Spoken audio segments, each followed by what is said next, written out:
What's up, guys? It's John. Welcome to ProTalks. Today, I'm joined by Carnie with CR3 American Exteriors to talk about scaling a roofing business and all things growth. Carnie, thanks for being on here, man. I appreciate it, man. Thanks to you and the entire team at Leap, and I'm excited to be here. Hey, we're happy to have you. So, how'd you get started in the roofing business, man? Walk me through that. So it's a long story because I grew up in it, and I'll give you guys the Cliff Notes version. So, been around construction literally my entire life. From a young age, my great grandfather built houses, grandfather built and developed houses, father obviously did the same. So I've been around construction literally my entire life. There's a photo. I'll have to plug you guys with it. It's me. I'm like 3 years old. Look like I can hardly walk, but I got a hammer, nails, 2x4s, and I'm figuring out how to try and put something together. So at a young age, my father obviously introduced me to it to go help him on weekends or whenever he needed an extra hand to show me what it meant what it meant to actually go work for things that you wanted. Throughout middle school, high school, that was a way for me to make money so I could afford to buy a car when I finally got my license, and just helped him with manual labor and helping out when I could. And when I started to reach a point where I was about to graduate high school, had the opportunity to go play college sports and elected to go try and make 40 grand a year versus spend 40 grand a year. So strapped on a tool belt, got to work with my father and started pounding nails. We built and remodeled custom homes.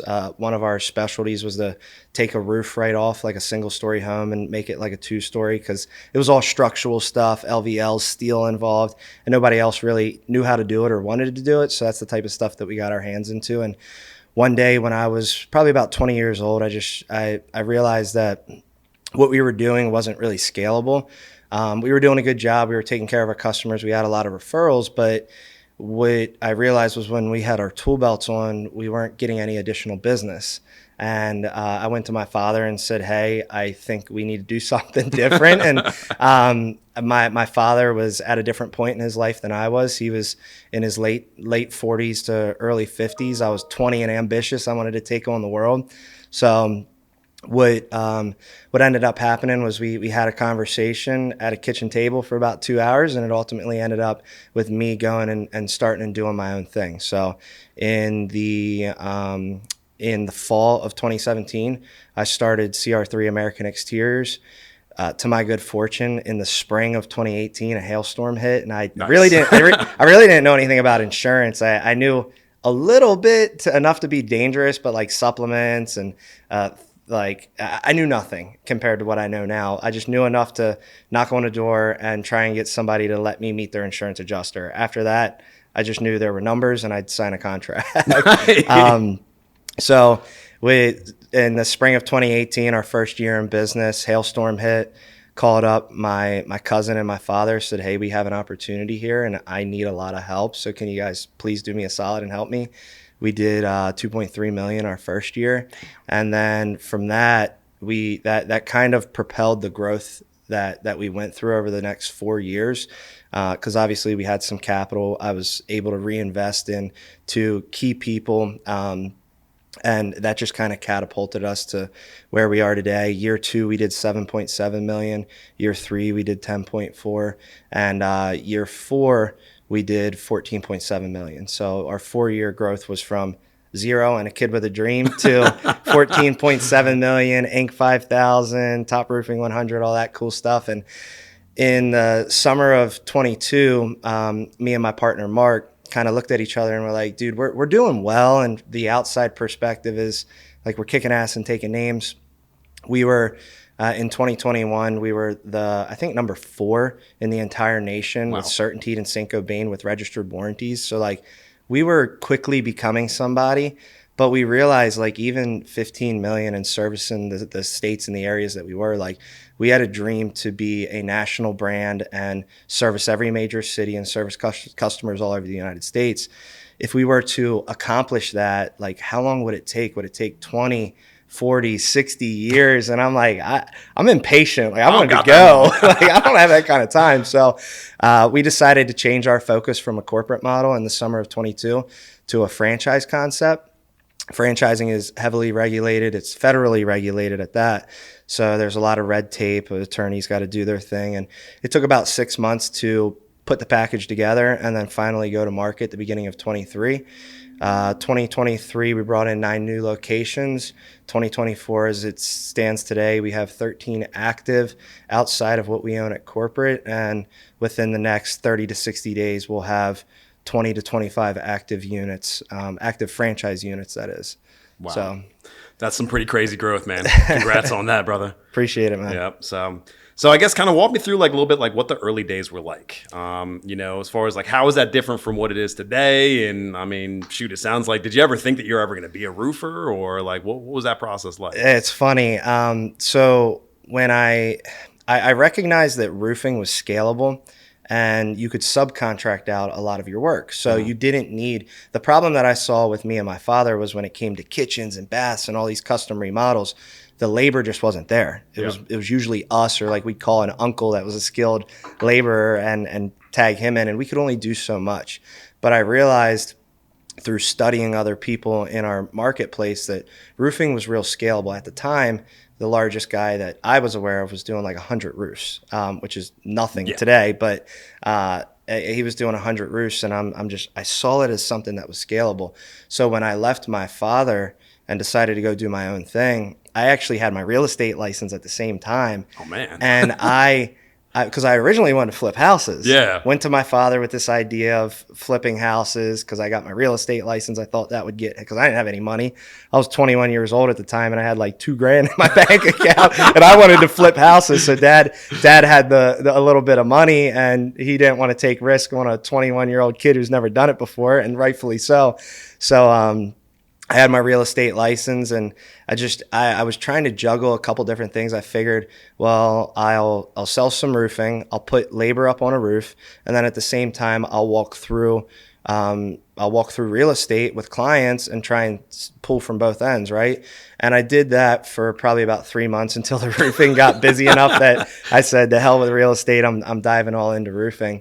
But no, it's like I said, it's funny. I really didn't know where I was going to end up, to be truthful. Mm-hmm.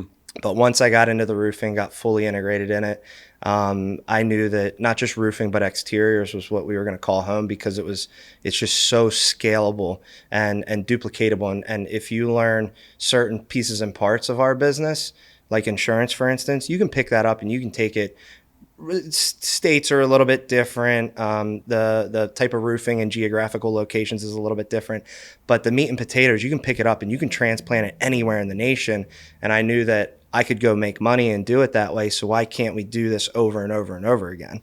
So that's kind of how roofing kind of came to fruition. That's an incredible story, man. So I guess what was really the tipping point? Like, was there like a specific time that you noticed? I was like, man, this is when we're going to get big. This is when it's going to just blow up.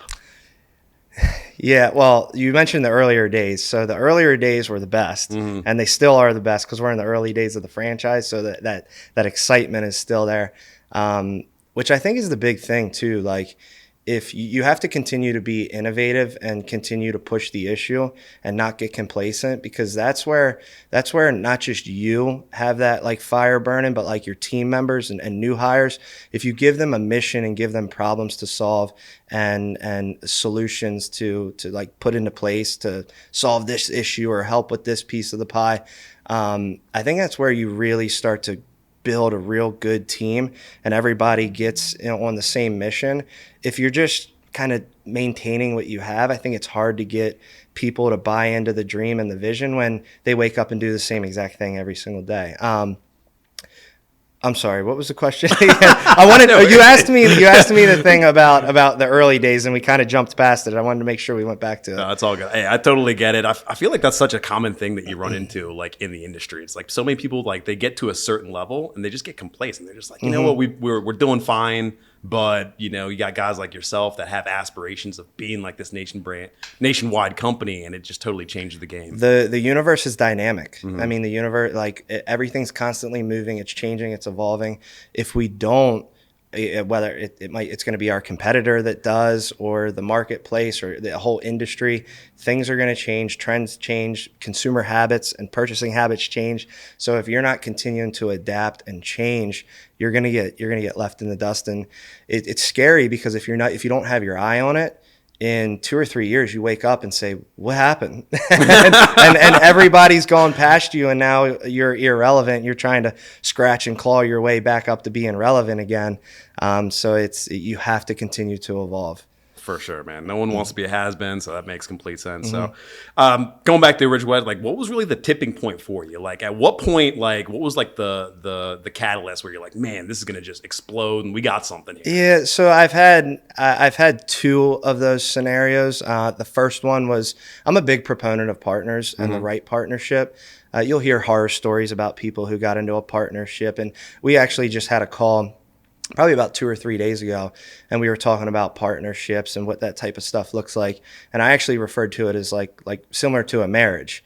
Like, we all know people who have been married who say, don't ever do it, it's the worst thing ever. And then we know people who have been married and it's been a successful, strong marriage, and they say, best thing I've ever done. I couldn't do it without my partner. Yeah. Same exact thing in business. So I'm a big proponent of partnerships. Knock on wood, fortunately, all mine have been great. Yeah. So no bad experiences there. And back in 2018, when that hailstorm hit, started seeing all this money coming in. But to be truthful, I'm much more operational, much more sales driven than analytical, and I'm starting to get a lot better at it, because I don't have a choice at this point in time. But I got introduced to my partner, my now partner, Mark. I called up a real good buddy of mine, Mike Burkentine, who owns a large commercial real estate development firm in South Central Pennsylvania. At the time, those guys were doing like 40 million in annual revenue. They're doing like $500 million right now. But I called him, and I'm like, dude, you guys have done this before.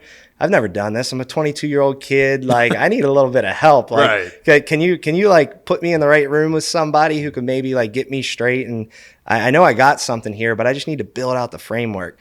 So he laughed, and I didn't know this at the time, but they actually had a coach. So they had a business coach that they were working with. And you think a $40 million company, what are they doing with a coach? But like Tom Brady, Michael Jordan, all those guys had coaches. Exactly. So sit down and meet with a gentleman by the name of Mark Luderman.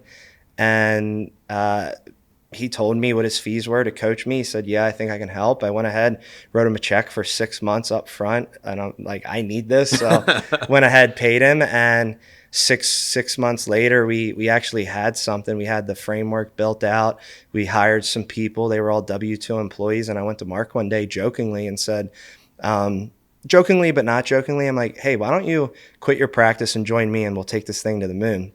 And a 22-year-old man convinced a mid-50s successful business person to did I say mid-60s? I meant mid-50s. That's okay. No mid-50s. I don't want to make him older than he is. We can edit that out. So convinced him to join me, right? So then we started building out the company. I now had a partner who was very analytical. He's been here, done this before.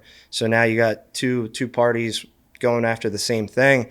And then the same thing happened again in 2022. So we, when we decided that we wanted to franchise, call it the law of attraction, call it the universe, we started voicing to people who asked us what our future plans were, that we were interested in franchising. We were on a call one day and we mentioned that to somebody, and light bulb went off in their head. They said, I want to introduce you to somebody. Sure as they wanted to introduce us to John Hewitt. For those of you that don't know, John Hewitt is the founder and creator of Jackson Hewitt, which he sold for $483 million. Then he left that company and then went to Canada because he had a non-compete in the United States. And then he founded and opened Liberty Tax. So after the 3-year non-compete was up, he came back to the United States and created another billion-dollar company. So to my knowledge, when it comes to franchising, he's the only human that walks the face of the earth that's created $2 billion franchise brands and 2 of the top 100 franchise brands. And he's about to do it a second and third time. I mean, I'm sorry, a third and fourth time. So ironically, that person made a call to John Hewitt. John was in Frederick, Maryland, which is not all that far from here. We decided to have dinner the next day, put together a deal, and that's how the franchising thing started. So there were two big turning points for me specifically. It was that first initial growth from like a corporate model, and then the second initial growth, which we're still riding, which was the franchise partnership. And both of it for me revolved around finding people who knew how to do things that I didn't and bringing them into our circle. That's crazy, man. So no, that's awesome. And so I mean, for the viewers out there, it sounds like the kind of the big takeaway is it's not about just finding a partner; it's about finding the right partner. Of course. That's cool, man. So I guess when you noticed CR3 was rapidly growing, what were some of the challenges that you guys faced? Same challenges that almost everybody faces. I feel like I think a lot of us, especially people who can see things, we know what needs to be done, but time is an issue. Yep. Because you know what needs to be done. You know what key hires need to be made, but the problem is you need to have the cash to support it. So there's this timing difference between you getting where you need to be in order to make those certain key investments to get you where you want to go. Yep. To meet your roadmap and hit all your projections and stuff like that. But it was a timing thing and a money thing, which is pretty relative for almost every business, in my opinion. Sure. And then of course, just having the right technology and systems and processes in place in order to truly scale. So now that I'm in a position where I'm training and working directly with other business owners or franchisees, it's not just my company, it's other people's companies, and they're managing employees and stuff like that. So the big struggle for almost every small business or mid-sized business is creating a system and a process and using technology to that benefit that is going to take an average employee, which the reality of it is 99.9% of the employee, not 99, but like 80% of the employees that any of my franchisees are going to hire or any company is going to hire for the most part are going to be mediocre or average. It just is what it is. So what we need to do is we need to create a system with processes and technology that takes an average salesperson and makes them above average. Or if an average salesperson is able to sell $500,000 in annual revenue with systems, processes, technology, maybe we can squeeze $750 a year out of them. So technology, automations, systems, processes, all that stuff, putting together the right package, properly vetting it, and then also implementing it. That's the big thing. Everybody can build a tech stack or build a system or build a process, but actually being able to implement it throughout your team is a whole nother struggle. Right. So I think I answered that, but I think I answered it with like 3 or 4 different scenarios of pain points. We love it, man. That's perfect. It's all growth, and when you're growing, that means that you're constantly coming up against new things that you either didn't think about or haven't seen before. So anytime that you're trying to grow, you're constantly going to be in a state of struggle, in my opinion, because you're going to be dealing with things that you've never dealt with before. And I think a lot of people get in their own way and they see these roadblocks, and they're like eventually you hit enough roadblocks, you usually turn around and go the other way. Right. But the few that end up doing very well and seeing great success over the term of their career or their life, those people realize that every roadblock that I go through, there's 1 or 2 competitors that are dropping off at that roadblock. So when we're growing and it's painful and we're dealing with all these different challenges every single day, week, month, year, the more that we progress, the more that we knock those down, there's going to be people coming with us for sure. Mm-hmm. But there's also going to be a boatload of people that fell off because the second they faced some adversity or had some issues internally at their company, they decided to retract and just kind of work alone or just sell for themselves. And we all know how that goes. Of course. So it sounds like you guys have really evolved pretty steadily throughout the whole process. It's constant innovation. I mean, we like I said, we're always growing. We're always pushing the issue. We're doing it responsibly. But we realize that we have to continue evolving and grow because there's other people in our marketplace that could be further along than us, and we want to chase them and beat them. Of course. And if we're chasing them and we're going too slow, there's somebody that's going to come blowing right past us. So we're constantly pressing the issue, but doing it in a responsible way. For sure. How did the process change from when you guys first started off, smaller, hometown roofing company, all the way through the franchise, company that you are today? Like, how did that process change over time? It honestly, technology has been a big proponent of it. Obviously, we're here talking about Leap too. So Yeah. I got with Leap back in 2018, and it formerly Job Progress, so it was Job Progress at the time. And then since the acquisition, it obviously turned into Leap. But we've been with Leap since 2018, and we've constantly, like I said, looked at our sales system, and customer experience with us is everything. So how can we create a better customer experience? When you have all these different pieces of technology and all this different stuff, how do you use technology to make a better experience and amplify it? Because if I send a salesperson out, right, I want to make sure that every single salesperson is asking for a review and a referral. That's a given, Yep. right? And I can't rely, and you can't rely, and nobody can rely on our salespeople to do it every single time. They have other things. They could be dealing with something at the house, like back at home, personal issues. They could have another customer on the line and they could forget about it. But the one thing that's consistent is technology. Technology isn't going to forget about an automation. Yeah. So Doesn't have problems at home. so building out a system with certain key tasks to task people internally to make sure that warranties are getting registered, and make sure that we're billing customers appropriately, and make sure that reviews are getting sent to the customers, asking for a review and letting them know about our Refer a Friend program. All of that stuff has evolved over time and gotten us to a point where we're able to duplicate it and plop it in other states and other territories.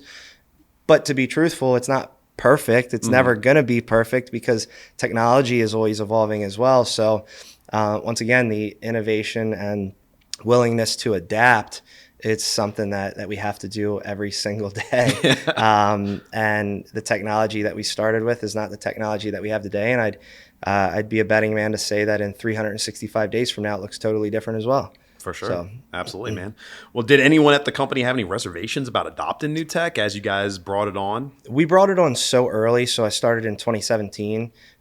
We transferred over to Leap. We didn't have a CRM. You guys are like, we struck gold because I needed a CRM system. My GAF rep mentioned Job Progress at the time, which is now Leap, and haven't gone anywhere since. I mean, we've obviously looked at some others and we feel that Leap is superior.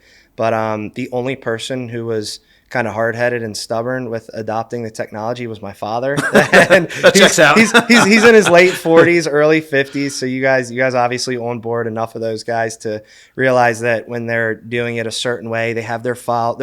Most of them are very organized. Like my father was very organized, and he knew where all his stuff was, but he was reluctant to give it up and store it somewhere else. Yep. And more specifically, store it somewhere where it isn't actually tangible, where you can pull it out and look at it, and store it on a cloud-based platform or a CRM system and so on and so forth. But we brought in a CRM relatively quick, so he was the only one who was a little bit reluctant to bring that in. I mean, that's pretty par for the course, man. Like a lot of the customers that we talk to, it's so consistent. Like the older generation, like they've been doing pen and paper, they've been storing things in file folders for the past 40 years, and they've done a hell of a job so far. They've been very successful doing it. But then when the next generation comes on, it's like the change in the guard. They're more prone to adapt the technology and to implement it, and there's always going to be a little bit of a transitional period. But Right. it's always for the best. We'll tell them old folk that if they want to go back to the cell phones they used to have 40 years ago, they can have it. The old we're flip gonna phone. take that iPhone away from you. For sure. So, kind of going into the next topic, something I really want to talk to you about is really, did you ever consider private equity throughout this entire process? And what factors drove you towards a franchising model versus going down the private equity route? That is a great question, and I'm excited to answer it. I'm excited to hear it. So private equity is the reason that we franchised was two reasons. One, we knew what we wanted to accomplish like at a personal level and also a company level. But we also realized what was happening in the marketplace. So at the time, we're doing 15 million roughly in annual revenue. Private equity's pinging our inbox like crazy every other day. Still to this day, private equity. Hey, can we buy you? Can we buy you? Can we send you an offer? Can we sit down? They're calling my office, pestering my employees, and half of them probably think that we're about to sell, which we're not. It's ridiculous right now, and our industry is red hot. It's sexy. Private equity loves it. Big money's getting involved, and we weren't ready. I at the time when we started the franchising, I was 28 years old. I'm 30 right now. I don't want to give up control and ownership over something. And I know every deal looks different. I'm not saying private equity is the enemy here. I'm just saying it wasn't right for us because we know what we're capable of by ourselves. And the time is just not right for us. We have some things that we want to accomplish and things that we want to do. And we've brought in partners who have collectively brought in 6,000 locations in a 50-year career. So it's a different model, but we did it because we knew that we wanted a national footprint. We figured that was one of the fastest ways to get there, right? But then we also did it to protect ourselves because we know that the private equity roll-up is happening. It's happening quick. Yep. They are picking the best contractors in certain marketplaces, giving them some funding, giving them purchasing power, rolling them all up under one name. Some of them are operating with independent names, but everything's consolidating. Our industry is consolidating like crazy. So we are on a sprint right now over the next 3 to 5 years to become one of the largest in the nation, to not only protect ourselves, but protect the independent contractor. So if you're doing $500,000 to $6 million in annual revenue, private equity doesn't want those guys. They're too small. Yep. They don't have enough systems, processes, enough infrastructure, enough people. There's no real asset there. Usually it's an owner and a family member and a logo. Like private equity is not interested in that. So we wanted to build a platform to protect ourselves, but also protect the smaller contractor and give them a platform to be able to compete with the giants in the nation and do it and be competitive with manufacturer statuses, pricing, and be able to pass that stuff down to the end consumer and also be able to compete. If you're going against a company that has $100 million technology and you're doing $500,000 in annual revenue right now, you're at a disadvantage. Right. But if you can join a network that is bringing all that to you, although your independent location might be $1 million in annual right now, you have the benefits and the backing of $100, $200, $500 million company to compete with the largest names in your state or in your region. That's crazy. So yeah, private equity has never been a thought. Obviously, we know it's happening and it's happening fast. And there are some companies that they take the best roofing contractor in that area and they're blowing it up. They're doing very well. And yeah, it's an interesting time to be a roofing contractor. I think everybody in our space that's aware can agree that the landscape looks totally different in 3 to 5 years. The tech companies are trying to figure it out. Manufacturers, distribution are trying to figure out what it all looks like. And we've all seen what happened to the hardware industry, hotels. You have medical. So like all the hospitals and stuff, they have all consolidated. And it's going to be interesting. I don't know how fast it's going to happen, but I think the lay of the land is going to look a heck of a lot different in the next 3, 5, definitely 10 years. Yeah. Man, it's already happening fast, man. Even 3 years ago, like private equity was not like the hot name in the home improvement industry, and just all of a sudden just blew up, and it's just everywhere nowadays. Yeah. So, who would have ever thought a bunch of roofing contractors would be sought after so heavily? It's crazy. It's crazy. But because you guys are franchised, I mean, does it still feel like it's a family-run business? I know that's really important to you guys. So, I mean, is that still the dynamic that you guys have as a company? Yeah, I mean, we're privately owned, privately held corporation, and we understand that in order to do well, you need people, and you need to be able to have a team, build a team, and retain a team. The only way to retain good team members is to treat them well, right? Give them a place to call home, but you have to also give them opportunity. So we have realized that, we've recognized that, and the coolest thing is the fact that like we have our own little home and our own little family, right, at our corporate office. And now the families are all merging. It's the coolest thing because That's cool. now we have somebody in Michigan talking with somebody in Florida, talking with somebody in North Carolina and Arizona and the Eastern Shore of Maryland and New York. It's bringing everybody together. It's the coolest thing to be in a training and have all these ideas and minds bouncing off of each other. And like the other day, one of our franchisees came to me with an idea on our website, and I didn't even know if it was possible. So I reached out to one of our tech partners. They went ahead, built it. It was live in an hour. Wow. And now it makes the brand. It was a way to showcase all of our reviews under one widget. So it's compiling all of the reviews and housing them all in one spot, showing that we have 1,200 5-star reviews versus a location that only has 24. And that is like that. What's that worth? Yeah. Tens of thousands, hundreds of thousands, millions of dollars.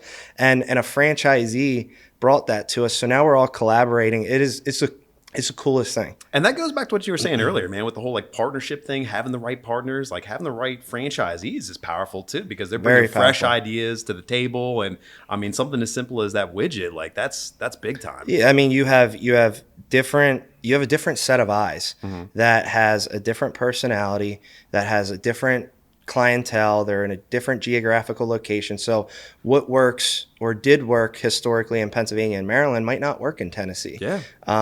So it's super cool because anytime there's an advancement in the technology or the system, my attorney says it all the time, what's good for the goose is good for the gander, meaning if it's good for one party, it's good for all of us. So it's a way for us at corporate to not only have the responsibility of creating the best system and platform possible for these contractors, but to be able to let them have influence over it and build the best system possible, because we have all of these people helping to influence what that system looks like. It's super cool, man. That's awesome.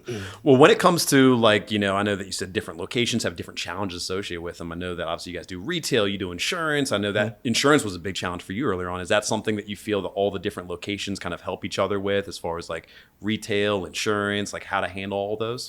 Yeah, it's like I said, the geographical location determines what type of like style and what type of approach. Like if you're a contractor in Dallas, Texas, you're doing insurance whether you want to or not. Like we all know what happens down There's there. no retail down there. Right, and Colorado. So it's cool, man. It's just like a collaboration of minds, and you have even salespeople. Like we have a really strong salesperson on the Eastern Shore of Maryland, and he is coming to us at corporate and the other franchisees and saying, this is what I do to get my close rate to 60%. Wow. So, okay, well, let's reverse engineer this. Let's tear it apart a little bit and let's show what this person is doing, and let's either streamline it and make it a part of the entire system as a whole, or let's introduce it and see which franchisees want to adopt it.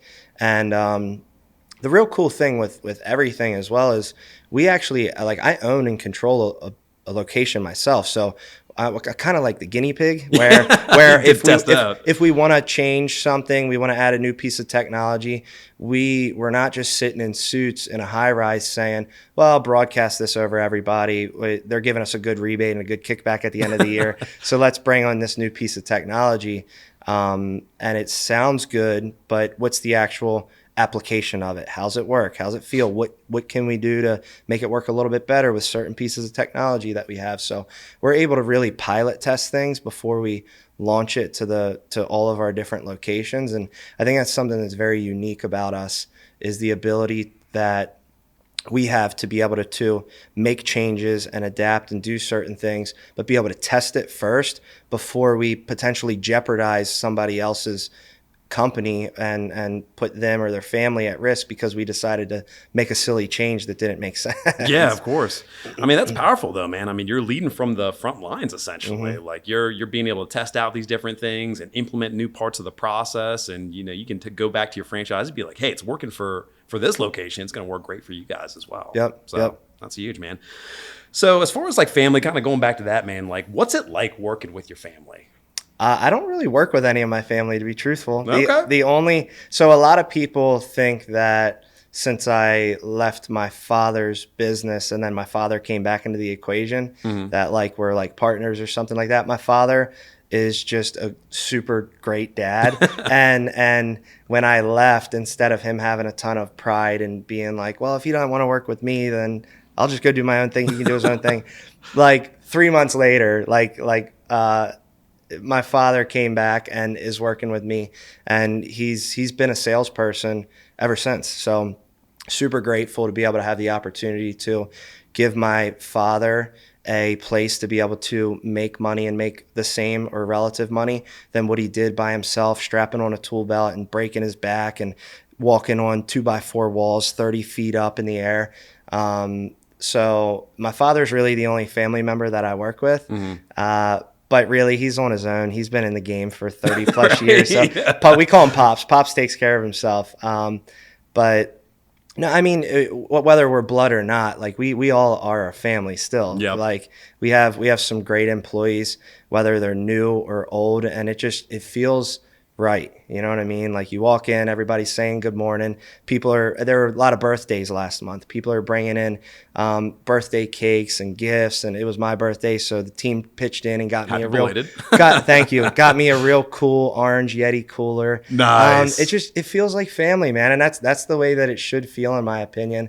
And like even our franchisees, trickling it down to them, like we find out that one of them had a death, or one of them they just had a kid, so we go ahead, bundle something up nice and send it from the family at CR3. So we try to do a very good job of keeping that family feel there without blood being attached to it all. That's beautiful, man.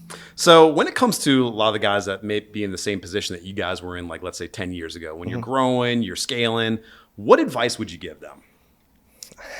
Aggressive patience. Aggressive patience. Aggressive patience. You have to be super aggressive all day, every day, every week, every month, every year. You have to continue to move the dial further, whether it be with people, technology, your own like self-development and self-improvement. Like you have to constantly press the issue with everything, but you have to also exercise the patience part of the aggressive patience. Yep. And understand that time is a part of the equation. Like it's an unrealistic expectation, in my opinion, to think that you can go from 2 million to 20 million in 2 years. There's people that can do it, don't get me wrong. But you're going to have a lot of issues along the way if you want that type of growth, because a lot of your team members haven't been there long enough to really know how to do their job effectively and properly. You might not even know how to tell them to do their job, because you haven't seen the way that it all plays out when you got to do, instead of $2 million worth of production, 20 million. So there's a maturity that needs to take place for the entire company and all the people involved in it. And when you have systems and processes, it helps to streamline things and keep people running in the same direction. But at the end of the day, if you have key employees, they need to get acclimated to the new environment that they're in. And to take somebody who runs and operate like an ops manager or something like that, like a COO, to take him from a $2 million company and in a year's time shove him into a $20 million company, you're going to break that person. Yeah. They are not ready for that. So you have to understand that you need to be super aggressive. You need to do everything every single day to make sure you're moving one step further.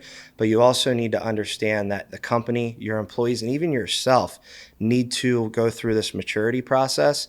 Because right now where we're at, if you take me and throw me into a $1 billion company, odds are I'm not going to know what to do with it. Now, if you continue to grow into that in increments of 10, 20, 50, $100 million year over year, you get acclimated to that new way of life, that new way of business. So you just have to understand that you need to be super aggressive, but you need to be patient as well. It's not going to happen in 365 days. I feel like that's a pitfall that a lot of these guys run into. It's like they're like, all right, I'm gonna go from 1 million a year to 20 million. It's like, how are you gonna get there? That is the world that we live in, though. Like we want instant gratification, and social media is a big proponent to that. We can get and access anything that we want at the tips of our fingertips within a couple seconds. So we have been conditioned to want this instant gratification, and when we want it now. Like Amazon Prime, I'm so lazy that like if I want a toaster, I'm not even going to go to the store and go pick it up. I'm just going to order it, and you'll pay more for it too, because I can order it right now while we're talking. And it'll be at my house in a day, and I don't need to think about it anymore. So that's the type of environment that we're in. But in the game of business, you just need to understand that it is a part of the equation. It's unavoidable, and it's what you signed up for. Right. It is what it is. Anybody who wants to build a 5, 10, 15, $20 million company, it is going to be tough. I don't care if you're joining private equity, if you're going to do it on yourself, if you're going to join a franchise concept, it is going to be hard. No doubt about it. For sure. Well, from a technology standpoint, what advice would you give them? Like when they're first starting off, again, they're trying to scale, like from a tech stack perspective, like what advice or recommendations would you give them? Don't look at it from your perspective. Look at it from the consumer's perspective. Okay. So if you're a contractor and you say, this is the way that we've always done it, or, well, this works better for us. Well, what does the person, so without sales and without an end consumer, which would be a paying customer, right?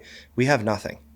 Nothing. So our sales guys need to be able to be equipped to sell, and the people that they're selling to need to have a great experience. So I think if you remove yourself from your current shoes, and instead of seeing what makes life easy for you and look at what makes a great experience for your end consumer, that's the first place that I would start.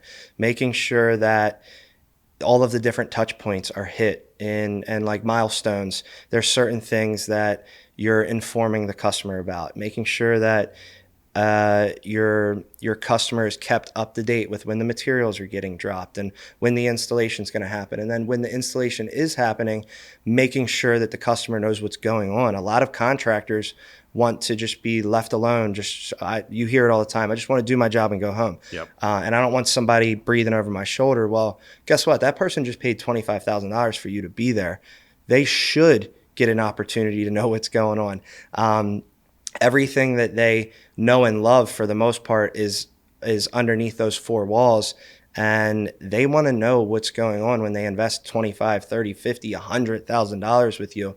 So you need to look at it through a consumer's lens and understand that the customer experience, we're in an experience environment right now. People are tight with their money. Interest rates are not friendly. So what we need to do is build the best experience possible. That way, when people do decide to spend money, they're deciding to spend it with you versus a competitor. And I think technology is a big proponent of it, because we can take the best customer service ever from, like, I can give you the best customer service ever, but can one of our sales reps that we just hired a month and a half ago, can they do it? You know what I mean? They're not me. They don't know what I know. But you can build a system and process with technology to augment what that guy or girl can do and give the customer a great end experience. Super huge on experience with customers. But you got to look at it from their lens, not yours. Yeah, no, of course, man. And I think that's a testament of a great, franchise model right there. I mean, when you're looking at even like Chick-fil-A, right? Everyone loves like Chick-fil-A sandwiches, stuff like that. But what they really go there for is the experience at the end of the day. Well, and the thing with a brand like that is they're so consistent. Yep. So consistent. It doesn't matter if you're in the inner city of Baltimore or you're in my hometown, Hanover, Pennsylvania, which most people have never heard of. You're going to get the same experience every single time, and that is done. That's not a coincidence. That is done with a proven system, and I'm sure there's technology and a load of training that goes into that. And you know that they put a huge emphasis on that. And if somebody gets out of line and they don't say "my pleasure," you know there's consequences on the back end. For sure. Well, look, man, it's been great. I want to send us off with a little story time here. All right. Mm-hmm. So give us, like, from a sales rep's perspective, right? Whether it's you, whether it's another salesperson under you, give us the craziest story that you've ever heard of there. Man, I'm telling you, I am gonna write a book one day. When I get to a point where I have a little bit more free time, I'm gonna write a book about all the craziness that's happened. I I honest to God, it would be hard for me to nail one down, but I'll give you one that happened to me personally, and I'm not proud of it. So okay. I'll retract from that one because I don't want to talk about it. Well, I did the wrong roof one time. We've done the wrong roof twice. Okay. So you can, without getting into the details of the one, I sent my crew to an address and I was there. I was waiting there. This is like the early days. This is back in like 2018 when I first got started and I was running and managing jobs. I'm sitting there at 7:30 waiting on the crew and the crew never showed up. And I start hearing sounds like a roof tearing off. I'm like, that's ironic. People are tearing off a roof. And the house that I was doing was up on a hill behind a row of like 4 or 5 homes. And when they pulled up Google Maps, they saw a home that wasn't the home that I was doing. And they never came up the driveway. So they tore off the entire backside of that roof. And then obviously I ended up putting a brand new roof on a house that I didn't have to. And then I had to come back the next day and do the actual one. But so this one's actually funny. We had a customer, somebody who I knew who either called me or called into the office, and he was buying a new property. And the property that was under contract, he wanted to put a new roof in the day that it closed. So we go ahead, we write the deal up. It was like $20,000, and we're set to put it into production the second it closes. We had a signed contract. They were on their way to settlement. I don't know how many days it was. I know it wasn't a lot. Let's just say 3 or 4 days prior to settlement. I shit you not, a deer jumped through the bay window and got in the house. It was a buck, and it was during like the rut, like November when it's like mating season. He went in there and he trashed the entire house. Feces everywhere, put holes all in the walls, just trashed it. They had to come in. I don't know if they killed it. I don't know if they tranquilized it. I don't know how they got the deer out of there. But obviously the guy who we signed the contract with didn't move forward with purchasing the house, which means that we lost the $20,000 contract because of a deer that jumped through. Oh my God, that's crazy, man. What the hell? I'm telling you, sometimes I forget until we like start having a roundtable discussion with our sales team. Yeah. Sometimes I forget some of the crazy stuff that happens, and it's just, I don't know. When you have, like, we did 1,000 roofs one year. So when you have that many projects, that many things going on, it's inevitable sooner or later things are going to happen, and you hope that it never jeopardizes your reputation or God, for the worst thing that could possibly happen is somebody gets hurt. So it's just a part of the business. Once you start talking to other business owners, you'll hear about some of the crazy stuff that they go through too. So you're not alone, but I promise you, when you think you've seen it all, you haven't seen it. Like someone that used to be an in-home sales rep, man. Like, it is literally new stuff every single day. I got one that just happened 2 weeks ago. So we signed a contract. This is a big one. We signed a contract for like $350,000 for a commercial building. A gentleman who we do a lot of work for, he renovates existing buildings. And I get a call from the rep who sold it, my commercial sales rep, and he said, go click on this link and tell me what you think. And I clicked on it, and the entire building looked like it was in the pits of hell. It was on fire. The entire thing burnt down to the ground. The only thing that was left was the brick walls. So that's a $350,000 contract. And when we were supposed to start the project like 3 days later. And this just happened. This just happened like 3 weeks ago. So you have all this production. You're projecting to make X amount of dollars on certain jobs. And like, you can't control that. That's why here's a big lesson. Never, ever, ever think that where you are at is good enough, and make sure that your pipeline is full, because you never know what could happen. Yeah, you miss out on a $350,000 commercial contract. That's nuts, man. Just because of fire. I mean, we're hopeful that it'll come full circle. Insurance claim, they're going to end up rebuilding the property. So we're very hopeful in that aspect. But yeah, I mean, I'm going to write a book one day, I promise. Well, I'll come by and get a signature, man. So, final thing is, I guess, give us one quick story on when tech saved your all the time. I mean, from a business continuity standpoint, you as a business owner, you need to be prepared for anything. You need to understand that there are people, and sometimes it's your fault. Like, don't get me wrong. Like, you're never going to be perfect 100% of the time. So from a business continuity standpoint, you need to protect and cover your ass and make sure that you have documentation of everything at that job site, whether it be phone calls, pictures. Fortunately, Leap with our CRM system has time-stamped photos to prove that something either was or was not damaged prior to us being there.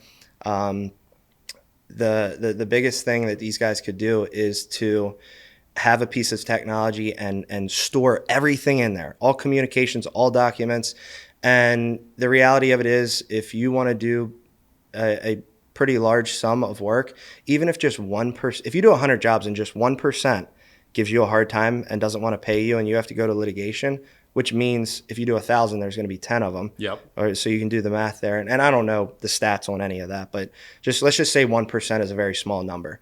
But if you're doing 200 roofs a year, that means you're going to have 2 customers that do not want to pay you. So you need to be able to furnish a lawyer, a judge, with everything that you need to protect yourself, to combat against the customer that's unwilling to pay. And like I said, that doesn't mean that you're perfect. That doesn't mean that you didn't have any fault or your sales reps didn't have any fault in it. But the reality of it is, if you did your job, if you furnished materials, if you furnished labor, and you did it in a workmanlike manner, you should get paid. Like you have employees and everybody else that puts food on their table and relies on customers to pay, right? So protecting yourself in that aspect and having a piece of technology that can store all of that stuff for you, that way, God forbid that day comes, you can export all of the email history, you can export the documents with all the signatures on it, all the notes, all the times that they've called in, all the time-stamped photos showing what you did and what you didn't do. And then you have proof to make sure that you're going to get paid at the end of the day. Unfortunately, when you do the amount of work that we do, it's part of the business and it's just part of the game. So it's saved our butts. Knock on wood, we've never lost a lawsuit ever. So anytime somebody hasn't wanted to pay us and we had to get our attorney involved and then be in a court setting, because of technology and because we are very well documented as a company, we've never lost, and they have always had to pay. That doesn't mean I got my money right away, but in some form or fashion, we have been the prevailing party, and it's huge. You have to protect yourself, and it's terrible to say it out loud, but like, you have to just assume that people are not going to do the right thing. 99% of people are good, but that 1%, that 1 or 2 customers a year that doesn't want to pay you, you don't want to take a $20, $30, $100,000 hit on the chin, because that could be the difference, if you're a smaller company, between you being able to make an extra 5%. That if you're $1 million company, you take a $50,000 hit, that's 5%. Yeah. So that takes 5% off your bottom line. What do your margins look like at that rate? Yeah. Then you can't reinvest in the future. You can't hire new people. You can't give out Christmas bonuses. And that's not fair to you. That's not fair to your organization. So taking technology and using it to protect yourself in that sense, it's saved my butt 10, 15 times so far. Damn. All right. Well, really powerful stuff. I mean, Carnie, it's been a pleasure, man. Thank you so much for coming on ProTalks here today. No, I appreciate it. Thanks to you. Thanks to Brandon over here. And thanks to the rest of the team at Leap. We love the platform. We're super happy with what you guys are doing, and we know what your future plans look like. So we're excited for that. And we hope to continue to grow alongside you guys. Absolutely, man. We love having you guys out as a customer. We'll see you next time. Thanks, guys.